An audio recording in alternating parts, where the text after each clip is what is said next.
our UK correspondent Olly Barratt from London, as well as our Washington correspondent Simon Marks. Both of you gentlemen, welcome. Olly, I want to begin with you because that's where we're getting this breaking news development.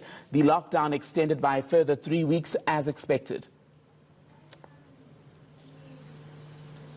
Yes, 3 weeks would take us to May the 7th, although the government is saying that there will be a review of the evidence that is coming in every day at the end of the month. So I guess that leaves the door open to some potential easing of the restrictions before May the 7th, but that is certainly not the guidance that we're getting from the government at the moment. And the reason that the lockdown is being extended in this way is that although the scientists advising the government are saying that there is a sense from the numbers we're looking at on a daily basis now that the curves are flattening in terms of hospital admissions, people in intensive care beds and fatalities as well, although more slowly when it comes to fatalities. They need to be completely sure, they need to have all the evidence to show that the peak of the outbreak has passed and that easing the lockdown measures then becomes a possibility. So they don't want to do it yet. They definitely want to have this further 3-week period and they say they will only ease the lockdown measures when they're sure that the UK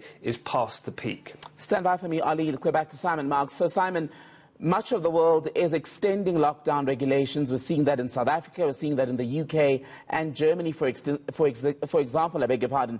But in the US, the president still quite adamant that this is a good time to begin the unlocking of much of the US.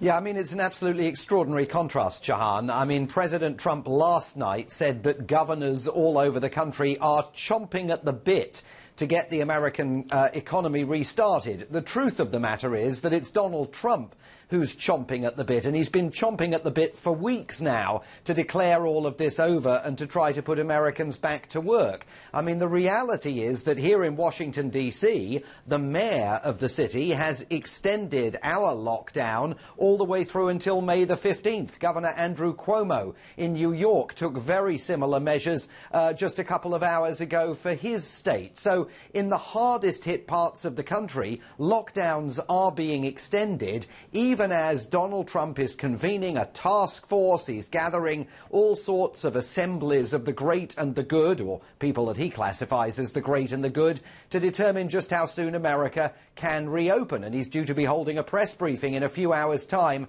at which he is going to say that he's issuing guidelines to America's 50 governors, slowly to begin the process of reopening the country, and he intends to hold those governors, he says, accountable. They, of course, argue he doesn't have the constitutional authority to do that. Yeah, and Simon, this latest briefing by Trump will come just hours after news of millions more Americans losing their jobs because of this pandemic.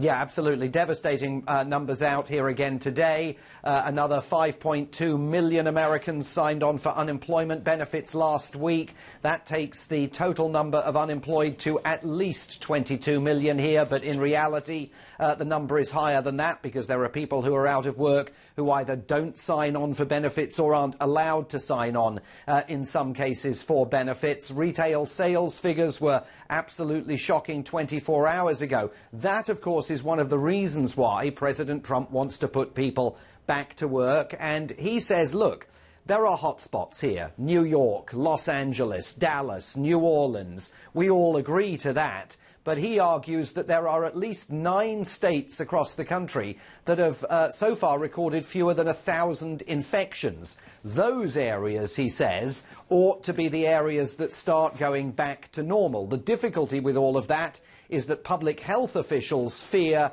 it could very easily spark a potent second wave of infections. Let's go to London then. Olly, you guys are going into a 3-week extension of the lockdown in the UK. What conversations are being had about the economy there? Well, there are lots of conversations going on behind closed doors at the moment about exactly when to try and start opening up the economy again and how to do so. But the government at this point doesn't want to have those conversations in public because it wants to focus people's minds on continuing to observe the social distancing guidelines that are in place. It doesn't want to start speculating about how the economy might open up in May or June or wherever, because it doesn't want people to start to think about what the future is going to be like and head back out into the parks, stop observing those social distancing guidelines. But those conversations, as I say, are very much underway behind the scenes. There are all sorts of things that are being looked at. Could you send the schools back, for example, so that the parents of children can get back to work in a more meaningful way? What other ways can you make sure that the economy can open up while companies, businesses observe social distancing guidelines? The Office for Budget Responsibility here in the UK put out what was effectively a forecast this week saying that the Q2 GDP could take a hit of 35%. Absolutely eye-watering figures and predictions being made in terms of worst-case scenarios here in Britain. And so the government is very conscious of the fact that while it has to take a health-first approach now, when it's able to do so, it does need to start encouraging people back to work. And actually, one of the concerns behind closed doors, by the way, is that what happens if you reopen the economy or bits of it, but many people don't want to go back to work because they're too scared to do so? Olly Barratt in London, Simon Marks in Washington. Gentlemen, my thanks to you both.